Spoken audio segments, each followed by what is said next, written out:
Hi, ഇന്നത്തെ video ഒരു evening സ്നാക്കാണ്. നോർമലി ഉണ്ടാക്കുന്ന മുളക് ബജ്ജി വെച്ച് ഇന്ന് വ്യത്യസ്തമായിട്ടുള്ള ഒരു മുളക് ബജ്ജിയാണ് ഇന്നുണ്ടാക്കുന്നത്. ഇതിനായി ആദ്യം തന്നെ ഒരു പാത്രത്തിൽ വെള്ളം തിളപ്പിക്കാനായി വെക്കാം. അത് തിളച്ച് വന്നാൽ ബജ്ജി മുളകിലേക്ക് അത് ഒഴിച്ചു കൊടുക്കാം. ഇനി കുറച്ച് നേരം അത് മാറ്റി വയ്ക്കാം.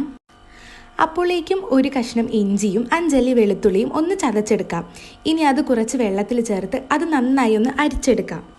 അതേസമയം വേറൊരു പാത്രം വെച്ച് അതിലേക്ക് കടലപ്പൊടിയും മൈദയും കാശ്മീരി ചില്ലി പൗഡറും ഒരു നുള്ളു ബേക്കിംഗ് സോഡയും ആവശ്യത്തിന് ഉപ്പും ചേർത്ത് കൊടുക്കാം.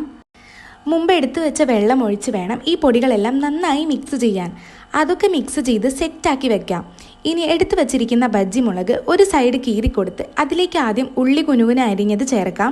പിന്നെ കോഴിമുട്ട പുഴുങ്ങിയതും വെച്ച് കൊടുക്കാം. എല്ലാ മുളകിലും ഇത് ഫില്ല് ചെയ്ത് കൊടുക്കാം.